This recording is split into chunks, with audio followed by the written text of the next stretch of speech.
Tere kõigile, ma loodan, et mind on kuulda, mind on näha ja ka minu esitlust on näha, mida me teiega täna koos siin vaatama hakkame. Et te mind ka kuulete ja näete, andke palun märku, et kas mind on kuulda, näha ja aitäh. Et läheme siis tänase teema juurde ja selleks on siis täiskasvanute koolitaja kutse taotlemine. Et mul on hea meel, et te tunnete selle teema vastu huvi. Et täna on meil selline lühikene tunniajanine webinar ja lepime kokku ka reeglites, et on olemas chat, kus te juba väga tublilt siin kirjutate. Et ka minul on see chat lahti siin teises ekraanil, et ma siin silmaga aeg-ajalt jälgin. Et lepime kokku, et kui teil on jooksvalt kohe küsimusi, siis ma püüan nendele ka jooksvalt vastata. Sest tund aega on väga lühikene aeg iseenesest, et kogu seda mahukat teemat läbi arutada. Selleks on meil ette nähtud 4. märtsil toimub selline 4-tunnine seminar, kus me natuke nagu põhjalikumalt ja sügavuti vaatame sisse kogu teemasse ja võib-olla vaatame ka rohkem sellel päeval, kuidas siis neid ühte või teist dokumenti nagu täpsemalt täita. Et alati on inimestel küsimusi, kui nad võtavad selle eneseanalüüsi vormi lahti, et aga kuidas nüüd edasi minna. Et enne kui ma täna seda teemat teie jaoks sisse juhatan, siis ma tuletan meelde, et kui me räägime täiskasvanute koolitaja kutsest, ehk me räägime täiskasvanute koolitajaks olemisest, me räägime sellest, et mida see kutse teile nagu ka sisuliselt annab ühelt poolt, aga teiselt poolt ka seda, et millised on need nõuded sellele kutsele. Ja tihti unustatakse seda kutset taotlema tulles ära, et kõige esimene asi, mida võiks nagu läbi lugeda, kui te üldse kutset taotlema tulete, on kutsestandardi lisa number 1. Me räägime sellest ka siin täna, miks see kõige olulisem meie jaoks on, ehk eelkõige selle tõttu, et kui te olete esmataotlejad, siis mõelda läbi, milline on see kutsetase, millele ma ka selle kutsetaotluse esitan. Kui te olete kutse taastõendajad, siis ka kindlasti see uuesti läbi lugeda, sest mõni kutse on meil muutunud. Ja saanud natukene uuema kuue, uuemad nõuded. Ja kutse taastõendamise puhul ma panen küll kõigile südametele, et kes te tulete taastõendama, et unustage ära kõik see, mida te kirjutasite 5 aastat tagasi. Kutse on uuenenud, nõuded on uuenenud, vormid on uuenenud ja tegelikult tuleb iseennast läbi analüüsida otsast peale. Ja läheme siis tänasesse teemasse. Rohkem siis, millised meil need kutsestandardid siis täna on, millele saab taotluse esitada, on hetkel teie ees. Ja enne kui te üleüldse, nagu ma ütlesin, mõtlete see, et millisele tasemele ma tegelikult täna vastan. Et me alati hindame ennast natukene üle, on minu kui hindaja tähelepanek. Et inimesed mõtlevad, et ma olen olnud koolitaja siin 5 aastat või 7 aastat või küll ma kindlasti vastan tasemele 8 või vastan vähemalt tasemele 7. Ma tahan öelda, et ei, ka täiskasvanute koolitaja tase 5 on väga-väga kõrge tase, sest kui me mõtleme kutsekvalifikatsiooni raamistiku peale, siis kutsed hakkavad tegelikult tasemelt 2. Ja tase 5 on juba tegelikult väga kõrge tase iseenesest. Tase 6 läheb järjest kõrgemaks need nõudmised ja tase 7 on juba ikkagi ekspert sellel tasandil ja tase 8 on siis juba ekspert nii riiklikul kui ka rahvusvahelisel tasandil. Et need on kindlasti need mõisted, mis tuleb enda jaoks sealt kutsestandardi lisa 1 selgeks teha, kes ma siis täna olen ja millist taset ma siis taotlema tulen. Et oleme me kõik, kuna ma ise olen ka praegu täiskasvanute koolitaja tase 8 kutsetasemega, siis oleme me kõik alustanud sealt päris madalalt ja tasapisi elus edasi rühkinud, et jõuda kunagi sellele tasemele. Kui ma ütlesin teile, et kindlasti lugege läbi need täiskasvanute kutsed standardi kirjeldused, ehk milline see koolitaja kutse siis on, millised nõuded on esitatud tasemele 5, tasemele 6, tasemele 7 või tasemele 8. Eelmise aasta sügiseks oli meil uuenenud koolitaja kutsetase 6 ja seal on päris uued nõuded.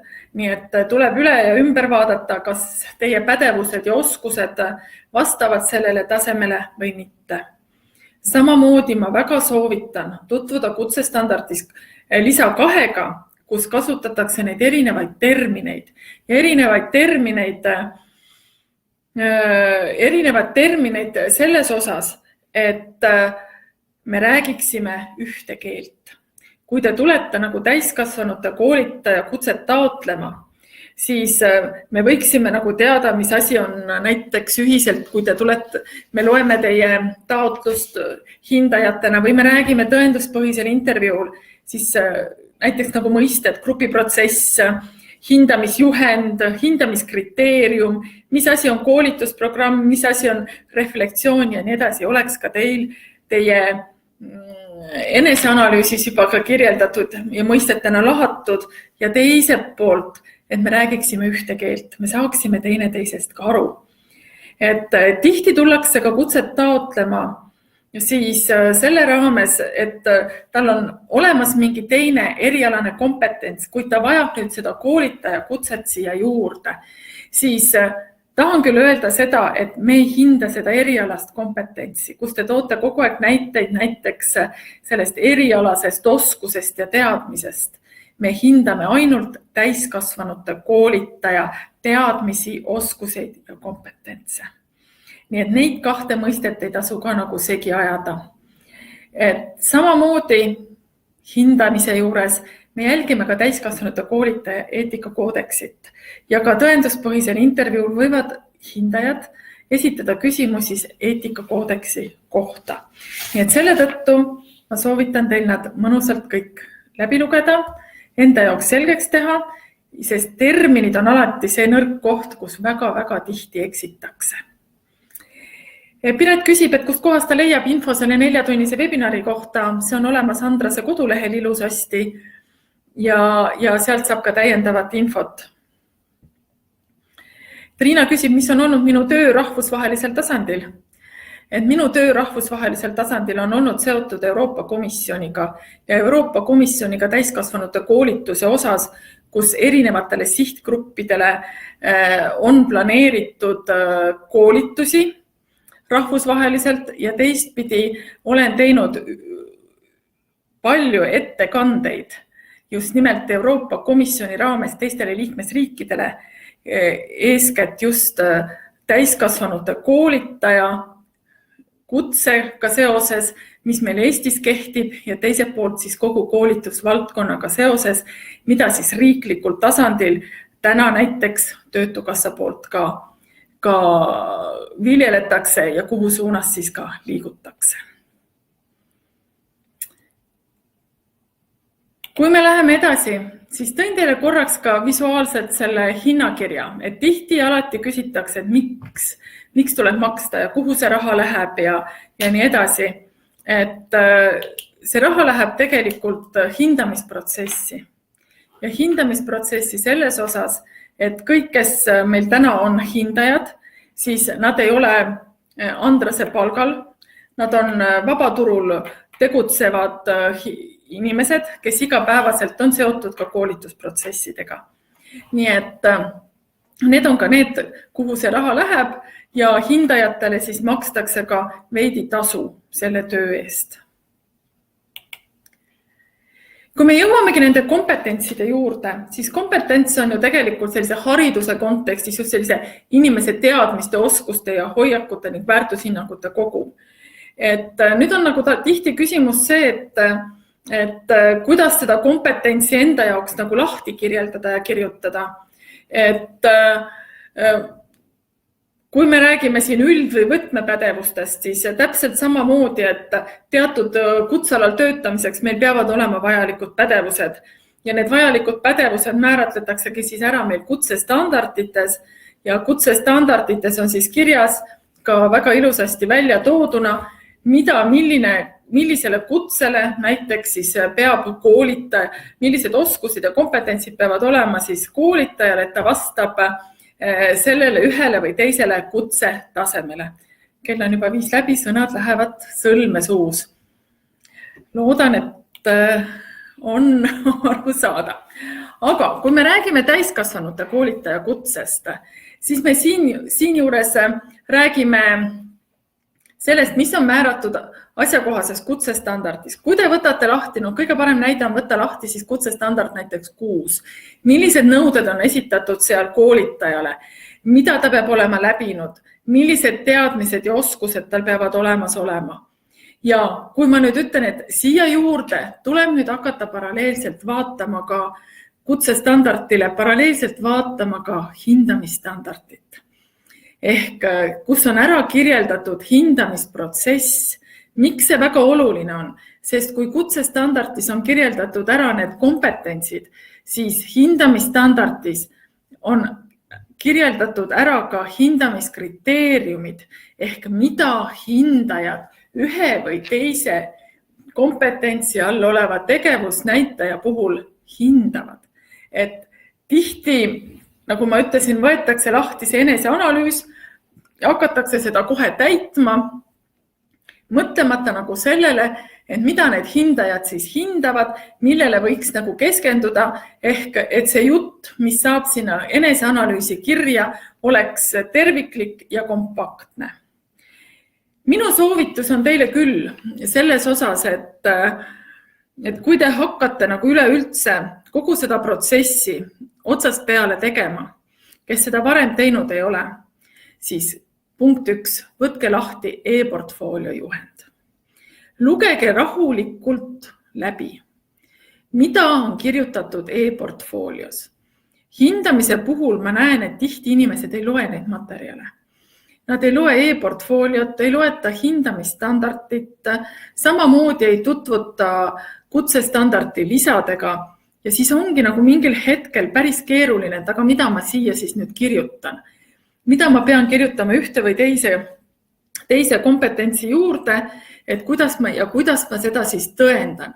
Et e-portfoolios juhendis on teil ka välja toodud, et mis asjad need tõendusmaterjalid on ja milliseid tõendusmaterjale siis saab ühte või teistpidi siis kasutada, et tõendada selle tegevusnäitaja või kompetentsi olemasolu. Et on välja toodud nii otsesed tõendusmaterjalid kui kaudsed tõendusmaterjalid. Et miks see alati oluline on, et ka need läbi mõelda, ehk kui te panete meie jaoks eneseanalüüsis kirja seda kompetentsi kirjeldust või tegevusnäitaja kirjeldust, siis on alati oluline mõelda, et aga kuidas ma seda tõendan? Mis on minul see tõendusmaterjal, millele ma saan tugineda? Et üks asi on see, et ma panen sinna kirja selle lühikese kirjelduse, aga millega ma seda tõendan, et ma seda ka tõesti niimoodi teen. Et siis on siin tõesti abiks e-portfoolio juhend ja teiselt poolt see hindamisstandardi, hindamiskriteerium ehk mida hindajad hindavad. Et me vaatame teiega ka natuke pärastpoole seda, et mida siin siis saaks nagu välja tuua. Kui palju peab olema tõendusmaterjal ühe tegevusnäitaja juures? Ei, neid ei pea olema väga palju. Piisab näiteks ühest, kui teil on ka 2, pange need 2, sest nii nagu ma alati ütlen, et pange neid tõendusmaterjale, et leidke see õige tõendusmaterjal, sest kui te jätate tõendusmaterjali panemata sinna, kus on nõutud esitada tõendusmaterjal, siis teil kompetents ehk tegevusnäitaja on koheselt miinuses meie hindamise tulemusena. Ja siis meil võime teilt täiendavalt neid juurde küsida, me võime neid küsida ka vestluse käigus täiendavalt juurde. Nii et te saaksite selle kompetentsi või tegevusnäitaja tõendatud. Ja on ka olnud juhtumeid, kus esitatakse tõendusmaterjale väga-väga palju, kuid mitte ükski ei sobi antud tegevusnäitaja kirjelduse juurde. Et sellepärast ma ütlengi, et mõelge hoolega läbi ja lugege e-portfoolio juhendist, mis on seal täpselt kirjas. Kui me läheme edasi õppeprotsessi, täiskasvanute koolitaja kohustuslike erialaste kompetentside juurde. Millised on siis need erialased kompetentsid? Pille kirjutab, et vabandust, ma lähen korraks chatti, et Pille kirjutab, et aga kui on 3, kas siis võib hindaja arvata, et ma ei oska olulist eristada, kui sobib selle juurde ja teil on 3, 4 või 5, siis see ei ole takistuseks. Peaasi, et need sobivad antud tegevusnäitaja juurde. Et see on nagu oluline. Et kui me räägime koolitaja kohustuslikest kompetentsidest, ehk millised need siis on, et ühelt poolt õppeprotsessi ettevalmistamine. Alati, kui te hakkate eneseanalüüsi täitma, mõelge väga rahulikult läbi enda peas üks koolitus, mida te hakkate nullist planeerima ja korraldama. Siis selle varal on ka eneseanalüüsi seda väga kerge kirja panna. Ei ole vaja panna, et kuidas ma teeksin või mida peaks olema või kuidas seda nagu teoorias kirjeldatakse. Pange palun kirja nii, nagu te seda ise teete. See ongi see autentsus koolitaja puhul, et te kirjeldate, kuidas teie seda teete. Et kui teil on vaja õppeprotsessi ettevalmistamist, millest te alustate, mis on teie jaoks oluline, kellega suhtlete, kuidas eelnevalt infot kogute ja nii edasi. Vaadake, mida hindajad hindavad. Ja vastavalt sellele on teil tunduvalt lihtsam kogu seda protsessi ka ära kirjeldada läbi enda isikliku kogemuse ja näite. Sama kehtib ka õppeprotsessi läbiviimise kohta. Samamoodi, kuidas te teete, mida te teete, milliseid meetodeid kasutate, kõik see läbi iseenda kogemuse väga hea kirja panna. Jällegi, kus on vaja tõendada, lisada tõendusmaterjal omaenda kas siis esitlustest, töölehtedest, mismoodi te seda nagu teete. Ja samamoodi tõesti, Riina ütleb väga õigesti, et me teemegi väga erinevatele sihtrühmadele erinevaid koolitusi, aga mõelge enda jaoks, millise sihtrühma baasil te tahate neid näiteid nagu tuua. Sest toon näiteks iseenda näite, et kui mina viimane kord taotlesin kutset, siis mina võtsin ühe suure koolituskava, mille ma olin välja töötanud ja kirjeldasin seda otsast peale, kuidas ma sellele sihtgrupile, mida ma eelnevalt tegin, kuidas ma selle sihtgrupi jaoks vaatasin ja kaardistasin ära, mida nad on varem näiteks, milliseid koolitusi saanud. Ma tegin kõik nagu enne, kui selle õppekava või selle suure pika koolituskava välja töötasin. Kuidas ma seda rakendasin, millised olid need murekohad, mis tuli nagu selle käigus esile, millest ma õppisin. Kõik see on see, mida me tegelikult hindajad sinna kirja ootavad. Sama õppeprotsessi ja õpitulemuste analüüs ja hindamine. Et siin tahetakse alati olla väga tagasihoidlikud, et küsisin tagasiside lehed ja nii edasi, aga kuidas sa ise ennast hindad? Kuidas sa ise ennast analüüsid selles protsessis? Et kuidas sul nagu õnnestus, mida sa teinekord teistmoodi teed. Näiteks mina tõin samamoodi näite, et oli paar teemat, mis sellele sihtgrupile olid võõramad, kuna neil alus puudus, siis ma teadsin, et ma pean näiteks järgmine kord sama kava kasutades teistele pean natukene rohkem teemasid lahti rääkima ja ära kirjeldama. Nii et kõike seda, et ega meil siis koolitajana ei saa ju öelda alati, et meil kõik asjad 100% kohe esimese tulemusega õnnestuvad. See ongi see õppimise, analüüsimise ja hindamise ja tagasisidestamise koht. Vaadake, mida hindajad jälle hindavad. Pange see ilusasti enda näidete varal kirja. Ja võite kindlasti lähtuda ka erinevatest koolitustest, aga kui te nagu mõtlete seda ühe protsessi põhiselt, miks mina nagu tõin just näite selle ühe protsessi põhiselt, siis teil moodustub tervik. Siis te ei hakka nagu ka hektiliselt mõtlema, et siin ma tegin nii ja seal tegin naa. Kui te soovite läbi erinevate koolituste seda kajastada, on ka väga hea. Et siin on see valiku võimalus teil ise endal. Kõige keerulisem koht alati seal kohustusliku kompetentside juures on arendusloome või teadustegevus täiskasvanu hariduse valdkonnas, kuid tuletan meelde, et varem on meil olnud täiskasvanuga koolituse valdkonnas, et siin tuleb nüüd nagu seda sammu pidada, et teema on natukene laiem selles mõistes, et arendusloome või teadustegevus, et tasemel 6 on siin nõutud tõesti seda, et mida siis inimene teeb enda kooli või töökoha või kuskilt selle keskselt, et millistes töögruppides ta osaleb, millesse ta kaasatud on, ehk tuua need näiteid, tuua neid tõendeid. Tihti kirjeldatakse, et osalen siin, seal ja teen seda, aga kuidas te nagu tõendate? Miks see alati väga oluline on selle tõttu, et hindajad ei pea otsima teie kohta tõendusmaterjale, et teie peate suutma tõendada, et teil see kompetents on olemas. Tasemel 7 muutus samamoodi arendusloome või teadustegevuse osa, nii et palun ka, kes tulevad taotlema taset 7, ka seal on meil muutused olemas, nii et jälgida ka seda tähelepanelikult, mida seal siis on nõutud. Ja professionaalne enesearendamine. Professionaalse enesearendamise osas me koolitajana tihti ei taha ennast analüüsida, selgub tegelikult hindajatele, et me ei armasta ennast reflekteerida.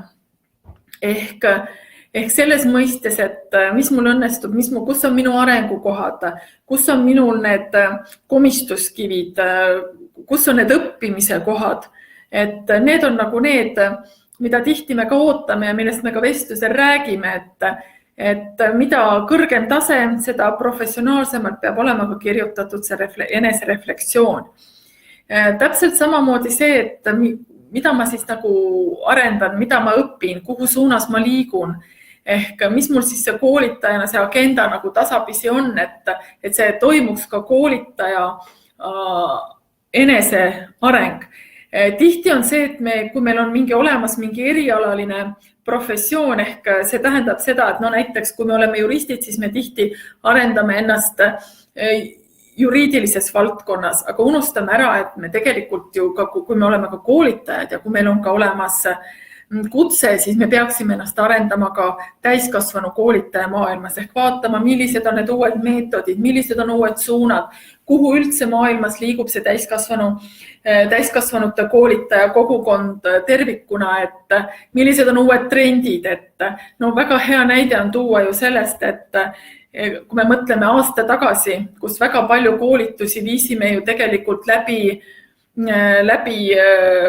silmast silma kohtumistena, siis maailm on aastaga niimoodi muutunud, et enamus koolitusi me tegelikult ju teeme üle veebi, et see nõuab jälle teistsuguseid oskuseid, teistsuguseid teadmisi ja teistsugust arengut siia juurde.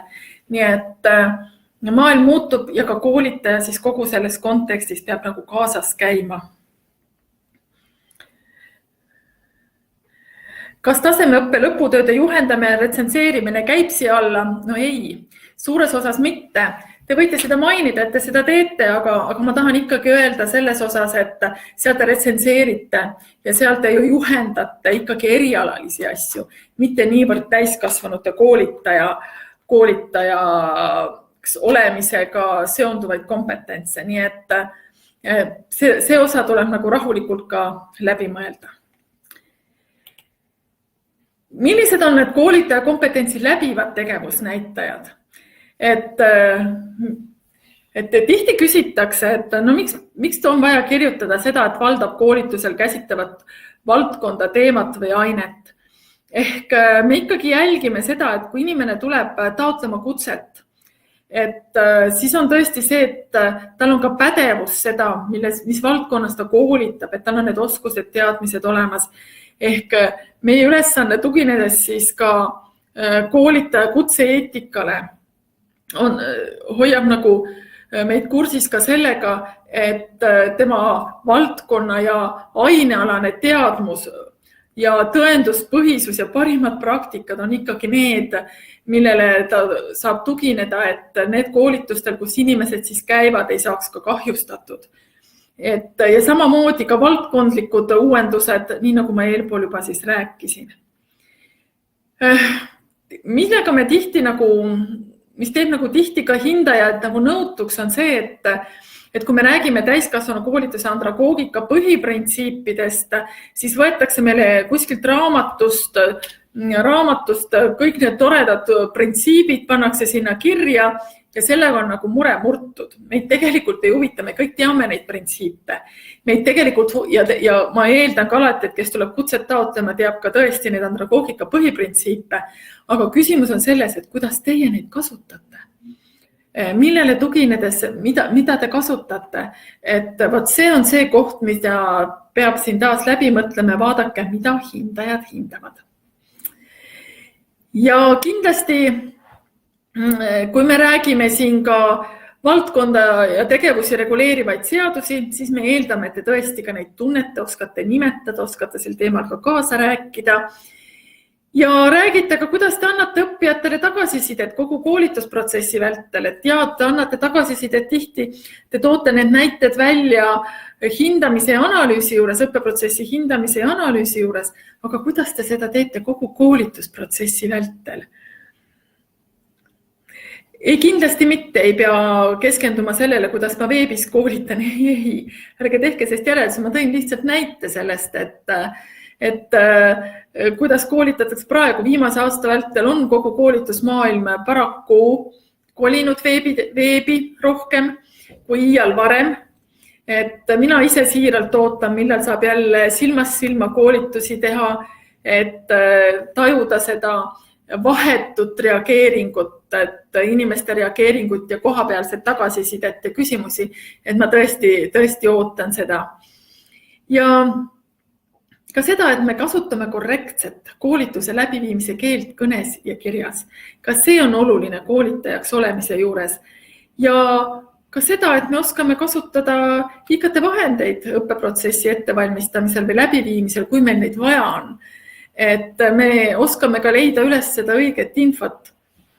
Et see on nagu see, millele siis ka veel tähelepanu pöörata.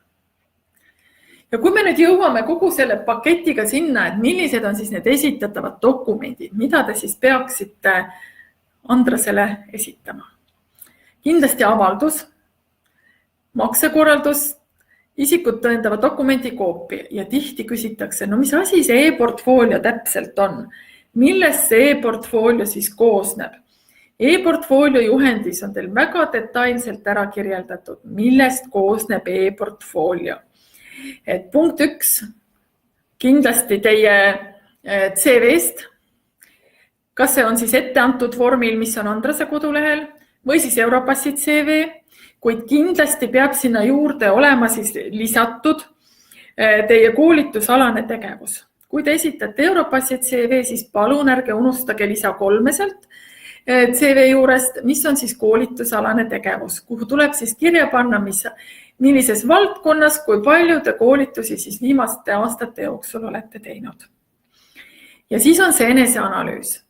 Tihti e-portfoolio ehitatakse üles väga vahval kodulehena ja siis, kui me hakkame otsima sealt neid erinevaid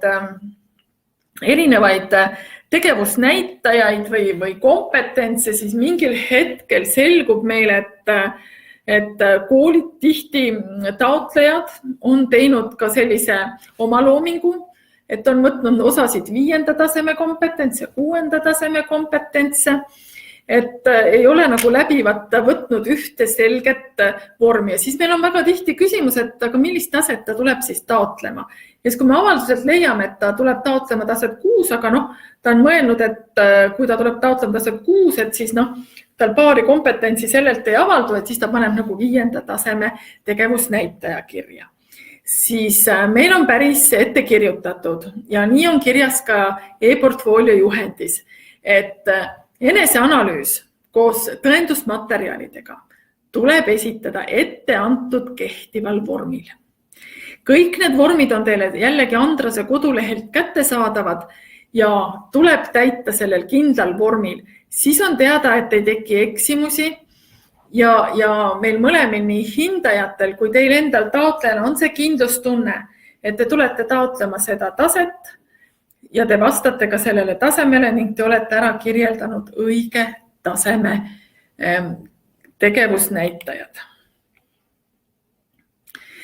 Ja e-portfoolio tervikuna ongi kogu see kogum teie poolt loodud, valitud, järjestatud ning kindlasti ma ütlen ka analüüsitud materjalidest, et vahel meile pannakse sinna selliseid uskumatuid materjale, millega meil ei ole ka mitte midagi teha.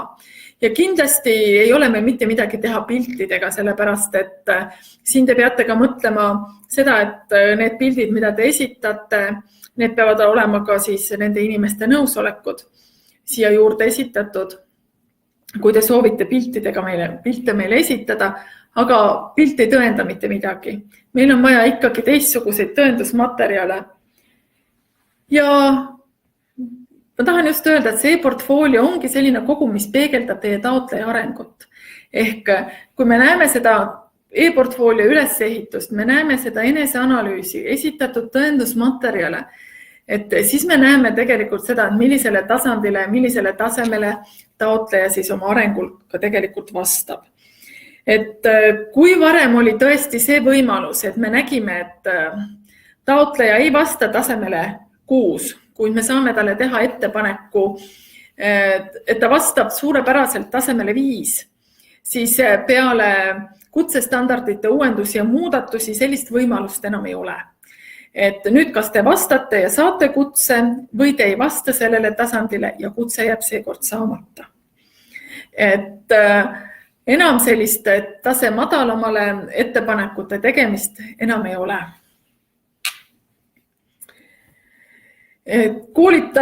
Kogemused, koolituse korraldaja nimi ja kontakt, kui olen ise endale tööandja, kas siis see on minu enda kontakt? Jah, siis on see teie enda kontakt seal kirjas. Aga siis te peate ka paremini meile ka tõendama, et üks asi on see, et te teete ise müüte koolitusi või siis teine asi on see, et teilt tellitakse nagu koolitusi. Et kellele te olete neid koolitusi siis nagu teinud.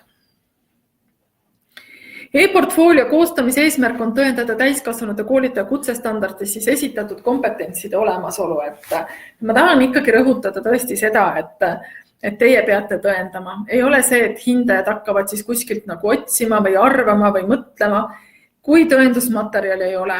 Kui see kirjeldus eneseanalüüsis on nii napp, sest meil on ka tõesti igas taotlusvoorus juhtumeid, kus taotleja üritab meile nagu vastata küsimusega, jah, oskan küll, kompetents on olemas, olen seda ju kogu aeg teinud, see ei tõenda meie jaoks mitte midagi. Me ootame seda kirjeldust, kuidas ta teeb, mida ta teeb, mismoodi ta teeb. Et selline 1-2 lausega ei ole kompetentsi tõendus, siis te võite nagu juba aimata, et teile tuleb hindamisel tõenduspõhisel intervjuul väga palju küsimusi ja pärast tuleb ikkagi esitada juurde täiendavaid materjale. Et e-portfoolio avab hindajatele kutsetaotleja kui täiskasvanute koolitaja. See on tõesti see, et te mõtleksite, paneksite kirja ja lähtute ikkagi sellest endast kui koolitajast. Et mitte endast kui juristist või endast kui mõne teise eriala esindajast, endast kui koolitajast ja tuues just need väärtused esile. Et see on nagu see oluline asi ja kindlasti ei ole e-portfoolio selline skännitud dokumentide esitamine e-kirja teel, et see nagu ei saa olla meie jaoks nagu aktsepteeritav ja e-portfoolio juhendis on ka kindlad reeglid, lausa tumedalt trükituna, mida siis tohib ja mida siis tegelikult ei tohi. Ja kindlasti ei tohi ka kasutada keskkonda selle e-portfoolio tegemiseks, mis nõuavad hindajate isikustatud sisse logimist. Et Google sait on tegelikult olemas üks selline keskkond, mida tihti tahetakse kasutada ja see tähendab seda, et ma peaksin hindajana iseenda isikliku e-mailiga taotlema siis hindamiseks luba. Et see nagu ei ole aktsepteeritav, sest teie taotlejana ei pea teadma, kes teid ju tegelikult hindavad, enne kui me siis kohtume tõenduspõhisel intervjuul. Ja seda meil siis lubatud ei ole. Mis veel? Kindlasti see, et taotleja vastutab e-portfoolios esitatud andmete ja failide õigsuse ja autoriõiguste eest. Mida see tähendab? Et kui te kellelegi viitate, kedagi tsiteerite, kellegi materjali tahate nagu näidata, siis peab seal olema autorlus juures. Olen hinnanud endalegi üllatuseks iseenda materjale, kes on neid tulnud nagu hindama, et need on tema materjalid, mis olid nagu minu koostatud materjalid ja ei olnud seal ühtegi viidet autorlusele, nii et siis on tegemist plagiaadiga. Ja siis me teid kõrvaldame juba hindamise voorus, dokumentide hindamise voorus, kõrvaldame teid siis juba sellest taotlusvoorust ja sellest taotlusvoorust rohkem jätkata ei ole võimalik. Ja mis on veel taotleja ülesanne? Taotleja peab tagama, et kui ta esitab meile tõendusmaterjalid linkidena või kui ta esitab meile selle lingi, kus on tema e-portfoolio, et need kõik töötavad. Et väga tihti on juhtumeid, et meile esitatakse 1. aprilliks e-portfoolio, taotleja enda arvutis, see tõesti töötab, kõik lingid avanevad. Et selle tõttu ma siiralt soovitan, et olge kenad, vaadake mõnest võõrast arvutist korraks, et kas need lingid ka töötavad või need asjad olid teie kodulehel või need asjad on kuskil e-keskkonnas, et need lingid ka tõesti avanevad hindajatele. Et see on tõesti suur soovitus teile, sest kui neid ei ole seal, siis nagu ma ütlesin, meil ei ole võimalik seda kompetentsi või tegevusnäitajat hinnata.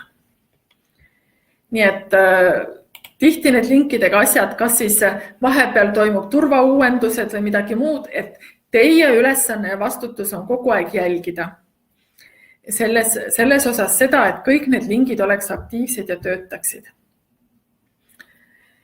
Ja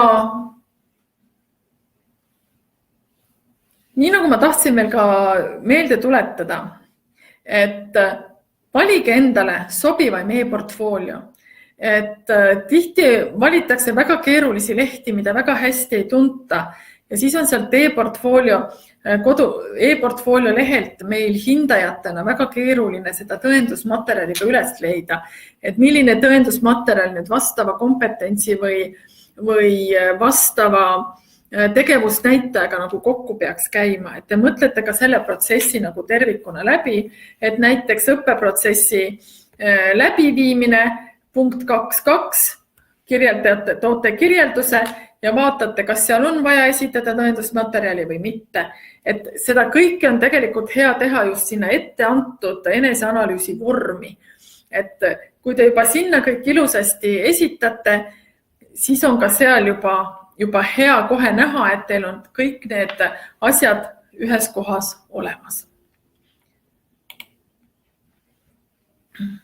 Millele ma tahan rõhku panna on see, et teie esitatud e-portfoolio peab olema kättesaadav kogu hindamisperioodi jooksul.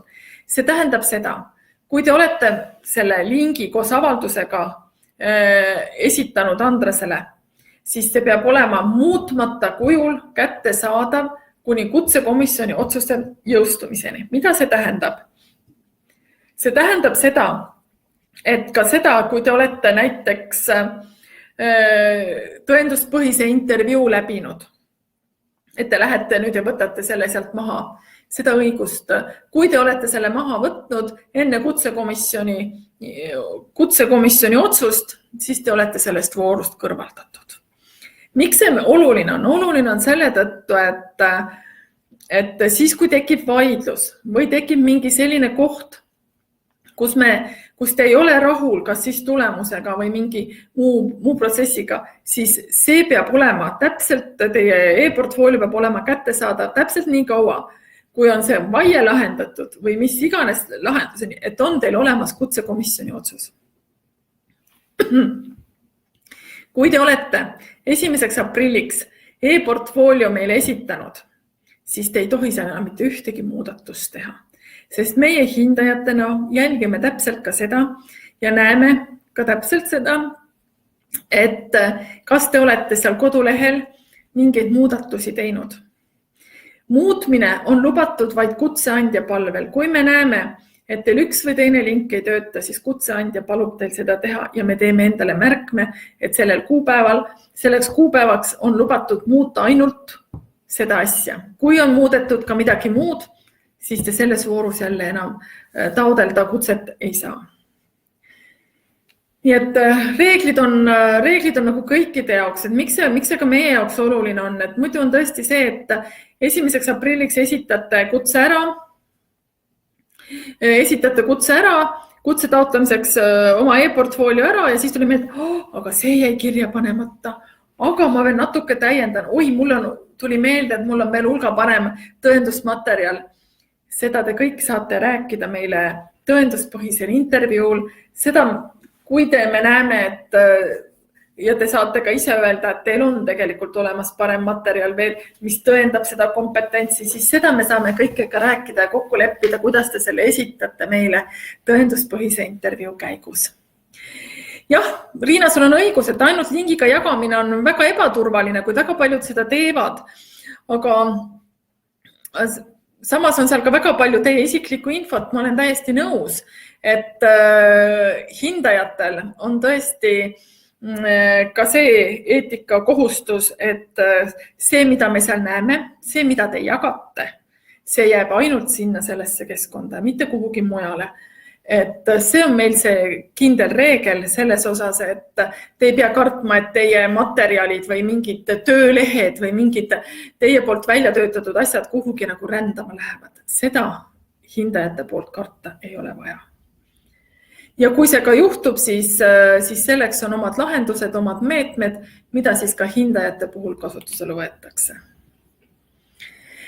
Nii nagu ma ütlesin, tutvuge kindlasti hindamisstandardiga. Tundub küll siuke tühine dokument, aga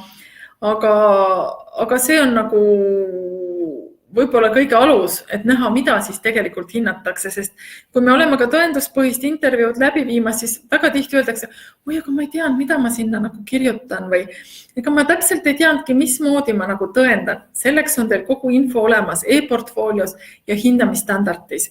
Et teil on väga lihtne, kui te loete seda hindamisstandardit ja loete e-portfoolio juhendit, täita tegelikult eneseanalüüsi. Ja ikkagi tooge näiteid enda igapäevatööst.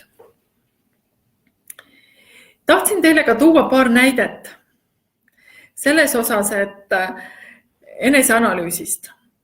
Kui teil on kirjas kompetentsi tõendamine, kus te peate siia kirjutama maksimaalselt 2000 tähemärki, ei ole mõtet siia kirjutada lehekülgede viisi teksti või kirjutada siis tõesti 2 sõnaga, jah, teen küll seda, vahest teen.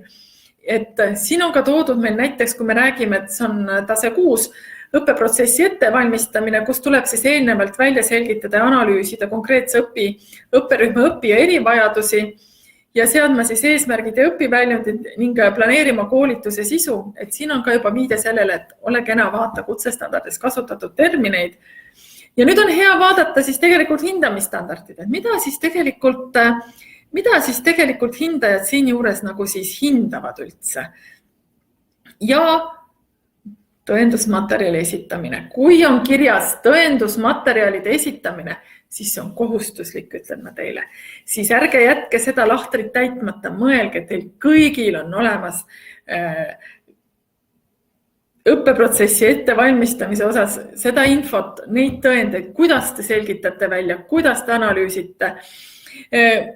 Meil on esitatud näiteks, toon teile näitena, on esitatud kirjavahetus tellijaga, on tehtud näiteks osad koolitajad, teevad küsitluse enne koolitusgrupile, selgitavad välja, kas on õppija erivajadusi, mida see konkreetne õpperühm on varem saanud näiteks, et mida on siis täiendavalt vaja veel juurde anda selle juures, et ka paremini kogu seda koolitust üles ehitada.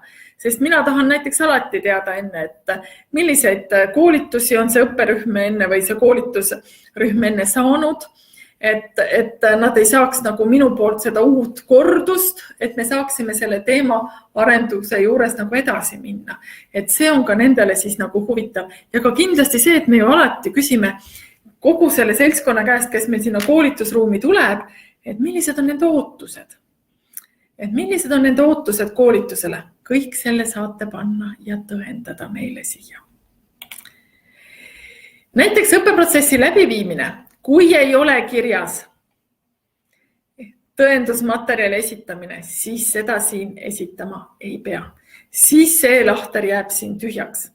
Nii et kui teil on mingit materjali, mida on siia esitada, kuidas te selgitate õppijatele näiteks õppekavas, kui üldse õppekava on olemas, seatud õppe eesmärke.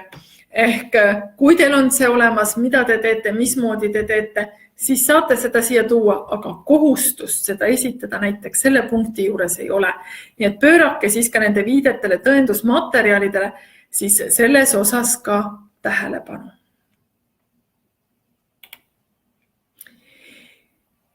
Kui ma enne tõin näite, et selgitab eelnevalt välja ja analüüsib konkreetse õpperühma õppija erivajadusi, siis hindajad hindavad, kuidas taotleja kirjeldab, kuidas ta selgitab välja õpperühma ja õppijate õpivajadused ja arvestab neid koolituse kavandamisel. Vaadake, kui lihtne, kui te nüüd nagu vaatate, mis see hindamiskriteerium on, kui lihtne on tegelikult ära kirjeldada. Iseenda näite puhul, kuidas te seda teete. Et selle tõttu ma soovitangi, võtke, oleneb millist kutsetaset te taotlema tulete, võtke selle kutsetaseme hindamistandard kõrvale. Vaadake, mida küsitakse, mida kutsestandard nõuab ja teiselt poolt, mida hinnatakse. Et see on nagu see osa, et väga lihtne on ju kirjeldada, kuidas me selgitame välja õpperühma õppijate õpivajadused ja kuidas me neid koolitusel arvestame. Kui me kirjutame sinna ainult, et arvestan küll, siis see ju ei päde, eks ole. Aga kui me selgitame ja kirjeldame, siin on juba kirjeldada, see tähendabki, oodatakse, kuidas teie seda koolitajana teete. Nii et selle tõttu mina ütlen alati, et tuginege hindamistandardile ja teil on väga lihtne eneseanalüüsi kokku kirjutada. Kui lahtris viide tõendusmaterjalile ei ole täiendust tõendusmaterjalile, siis ei ole vaja lisada, ei ole vaja. Kui see, nagu ma ütlesin, et kui see lahter on teil tühi, siis ei ole vaja lisada. Lisada on vaja ainult siis, kui on kirjas tõendusmaterjalide esitamine. Siis on see kohustuslik.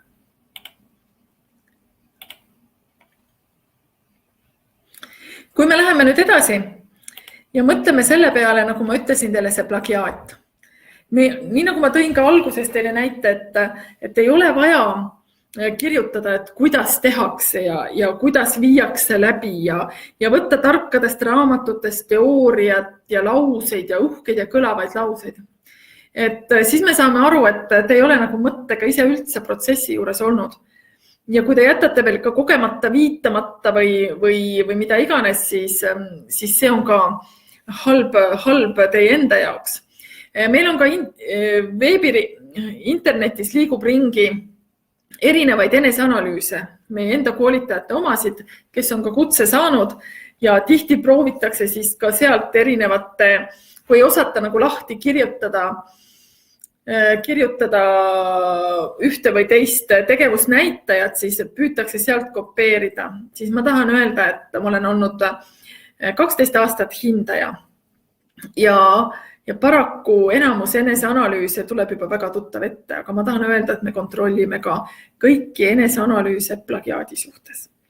Nii et selles osas, et ärge kopeerige teiste poolt loodud materjale ja eneseanalüüsi ja ärge kopeerige lauseid, tekste ilma neile viitamata. Ei ole olemas maailmas 2 identset täiskasvanute koolitajat, te kõik olete unikaalsed. Usaldage iseennast, usaldage seda, mida te teete. Ja te oskate seda ka ju kirja panna ja kirjeldada. Et see on nagu siuke suur soovitus teile, et neid uhkeid ja ilusaid ja kõlavaid lauseid me tegelikult ei oota. Me ootame teie enda loomingut. Milline see kutse andmise protsess siis tervikuna nagu välja näeb? Tihti küsitakse ja öeldakse, et oi, kui pikk see protsess tegelikult on. On küll pikk. Aga kui me mõtleme selle peale, et meil on tihti ka palju kutsetaotlejaid, et meil tavaliselt kevadvoorud on viimastel aastatel olnud sellised 100 kutsetaotlejat. Hindajaid on meil 15, siis me peame alati suutma ka moodustada 3 hindamisgrupid, 3 hindajat ühes grupis, kes siis taotlejad hindavad, et kuidas see protsess siis meil välja näeb. Et nii nagu ma ütlesin, kõigepealt kutse taotlemisega seotud dokumentidega. Need on need e-portfoolio juhend, kutsestandardi lisad, sealt edasi siis hindamistandard, kutsestandard, hindamistandard ja loomulikult sinna juurde ka siis eneseanalüüs, mida siis ja võite ka pilgu peale heita sellele, millised on hindajate vormid. Et hindajate vormid, hindajad hindavadki tegelikult seda, mis on need hindamiskriteeriumid ja me vaatame, et kas taotleja kirjeldab, kas tal on tõendid olemas ja nii edasi. Siis te esitate dokumendid kutseandjale. Selleks on siis praegu kevadvoorus 1. aprill. Kutseandja teostab siis dokumentide kontrolli. Tihti oodatakse, et oi, et miks kohe vastust ei tulnud ja miks ma kohe nagu seda ei saanud. Kui laekub 1. aprilliks, tavaliselt väga viimastel minutitel saadetakse. Meile tuleb ka praktiliselt 23.58 või mis iganes tuleb meil veel väga suur ports näiteks vastu 1. aprilli. Vastu 2. aprilli tuleb meil veel taotlusi. Ja kui meil on ikkagi 100 taotlust, kujutate ette, siis selle kõikide taotluste läbivaatamine võtab aega. Ehk mida me mõtleme siis esitatud dokumentide kontrolli all, me vaatame, kas kõik nõutud dokumendid on olemas. Kas kõik need, kas eneseanalüüs on olemas? Kas on olemas etteantud vormil eneseanalüüs? Kas on esitatud tõendusmaterjale neid sinna juurde? Seda meie ei kontrolli. Seda esmases voorus ei kontrollita, sest seda hakkavad kontrollima hiljem hindajad. Aga vaadatakse, et kas esitatud link avaneb, kas on midagi puudu ja neid siis palutakse täiendada. Sealt edasi, kui te olete esmataotleja või kõrgema taseme taotleja, siis teile saadetakse kutseeksami aeg ehk tõenduspõhise intervjuu aeg. Et tuleb ta Tuudle kalendrina, on öeldud, et aga siis ma ju näen, kes veel on. No minu arvates kutse taotlemine ei ole tänapäeval häbiasi. Ja seal ju ainult kajastub teie nimi, mitte ühtegi teist teie isikuandmetega seonduvat näitajat. Ja kutseeksam ehk tõenduspõhine intervjuu toimub siis teatud perioodil. Tavaliselt on selleks aega, kui ma ütlen, et meil on 100 taotlejat, siis tavaliselt on meil selleks aega kuskil kuu, kui me seda siis hindame. Ja taastõendajate hindamine, taastõendajatel ei ole siis tõenduspõhist intervjuu. Selle tõttu nemad peavad olema veel kordades hoolikamad kogu oma eneseanalüüsi kokkukirjutamisel ja eneseanalüüsis tõendusmaterjalide lisamisel. Sellepärast, et kui sealt on ikka palju materjale puudu, me ka küsime juurde, aga nagu ma ütlesin, et erandkorras me oleme ka kutsunud inimesi tõenduspõhisele intervjuule, et ka seda on tulnud ette nende aastate jooksul. Ja kui me näeme, et on ikkagi üks või teine või kolmas kompetents puudu ja täiesti tõendamata, siis me ei lase teil uut eneseanalüüsi koostada. Me ei küsi nii palju küsimusi, siis me lihtsalt saate meilt kutseandjalt ka eitava vastuse, saate tulla järgmisse taotlusvooru uuesti tulla kutset taotlema. Et selle tõttu ma tahan öelda, et taotleja vastutus on taotluse kokkupanemine, materjali e-portfoolio koostamine ja kõikide tõendite lisamine. Ja kui hindamiskomisjon on oma töö teinud, esitab ta tulemused kutsekomisjonile. Kutsekomisjonile 10 päeva enne kutsekomisjon tutvub kõikide nende hindamistulemustega ja teeb siis oma otsuse ja kutseandja edastab siis kutsekomisjoni otsuse siis taotlejale. Nii et see on selline pikk protsess ja tihti öeldakse, et väga pikk on see ootajale ja väga lühike on see, ma tahan teile öelda, hindajatele, sest tihti on see töömaht meeletu sellel perioodil. Ja nii nagu me ütlesime, hindamine toimub siis 2 etapis, on dokumentide hindamine, tõenduspõhine intervjuu ja meil viib siis hindamist läbi 3-liikmeline hindamisgrupp. Ja kõik hindajad, kes sinna kuuluvad, on siis kutsekomisjoni poolt kinnitatud hindajad ja nii nagu ma ütlesin, et meil antakse ka välja suhtlemistreeneri kutset, siis kõigepealt, kui on ka suhtlemistreeneri kutse, siis kõigepealt hinnatakse ära tema selle taotleja vastavus täiskasvanute koolitaja kutsele. Kui ta ei vasta täiskasvanute koolitaja kutsele, siis ta suhtlemistreeneri kompetentside hindamisse ei lähe. Kui ta saab hindajatelt positiivse tulemuse, kõik tema kompetentsid on tõendatud, siis ta läheb edasi suhtlemistreeneri kompetentside hindamisse, kus moodustatakse siis teine suhtlemistreenerite hindajate komisjon, kes siis vaatab läbi kõik tema suhtlemistreeneri vajalike kompetentside olemasolu. Ja lõpliku otsuse kutse andmise või mitteandmise kohta ei tee hindamiskomisjon, vaid seda teeb kutsekomisjon. Et hindajad ainult esitavad oma hindamise tulemused ja kutsekomisjon siis arutab kõik need hindamistulemused läbi. Hindamiskomisjoni esimees osaleb kutsekomisjoni koosolekul ja selgitab siis lahti hindamisotsuseid. Ja kui te olete nüüd tõesti selle pika ootamise ära jõudnud oodata, kõik te olete läbinud ilusasti tõenduspõhise intervjuu, tihti öeldakse, et ja kardetakse seda tõenduspõhist intervjuud, siis see on nüüd küll kõige vähem koht, mida karta. Ma tean, et isegi koolitusi tehakse, kuidas suhelda täiskasvanute koolitaja hindamiskomisjoniga, siis kuulge, me oleme kõik koolitajad, me tihti tunneme teineteist ka. Ja teine asi on see, et me oleme kolleegid, et see ei ole nüüd nagu kutseeksam sellises mõistes. Te tulete, räägite oma tööst ja meie küsime ainult seda, mis on puudu teil näiteks teie esitatud eneseanalüüsis või me palume teil kirjeldada enda läbiviidud koolitusi, et see on vastastikune, täiesti vastastikune mõnus vestlus, nii et ma küll ei kujuta ette, et keegi oleksid nüüd infarkti või šoki või midagi sellist saanud. Minu arvates on meil olnud alati väga vahvad hindajad, kes on väga professionaalsed ja kes siis väga meeldivalt ka taotlejatega suhtlevad. Ja kutse kehtib, kui kutse kehtib 30.05.2001, kas siis võib kutse taas tõendamist taotleda 1. oktoobril? Ja, võib küll.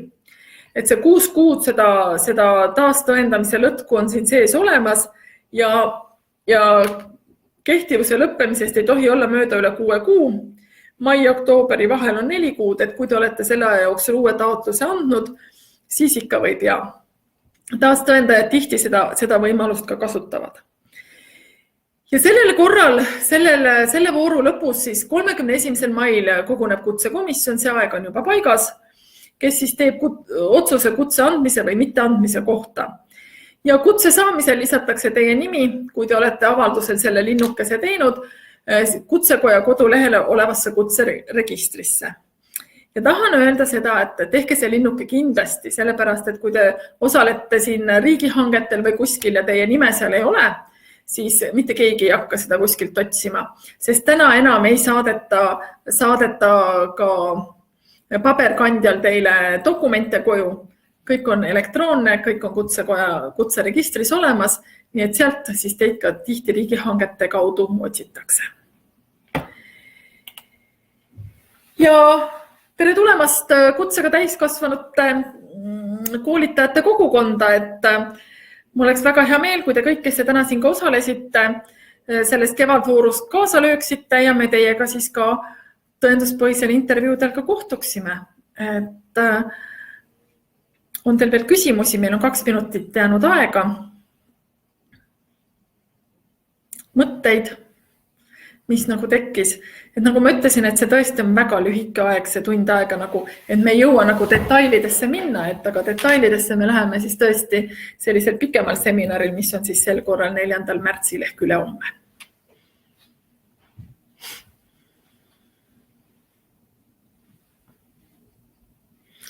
Et Toomas küsib taotlemisega seotud kulud, et mida sa siin täpselt nagu mõtled?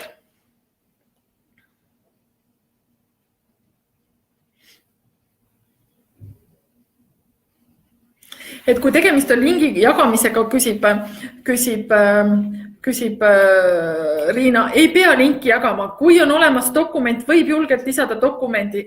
Ma lihtsalt ütlen, et teinekord on tõesti see, et kui toimub kodulehel või kuskil turvauuendus või uuendab näiteks seda sama lehte, kus te nagu olete, uuendab näiteks, mida te olete kasutanud, uuendab näiteks selle lehe haldaja või Microsoft ise, eks ole, siis võib juhtuda, et üks või teine link ei ole leitav enam. Nii et selle tõttu mina ütlen alati, et kui te lisate dokumendina, siis on alati see asi olemas ja see jääb ka teile alles endale. Sest tihti üritatakse ka konverentse ja kõike muid asju linkide põhjal tõendada, aga neid linke enam ei ole tihti kättesaadavad, kus need varem üleval olid, sest igal pool tehakse ka muudatusi. Mis see kõik maksab? Ma tõin selle info teile välja ka, et mis see kõik maksab, oleneb, millist taset te taotlete. Vastavalt sellel on ka see hinnapoliitika ja tase siin. Kui te taotlete siin mõnda madalamat taset, siis on hind 1, aga kui te taotlete siin mõnda teist taset, siis on hind teine. Et ma siin päris alguses korraks need hinnad teile ka näitasin, aga aitäh teile, jõudu teile ja kohtumiseni kogukonnas!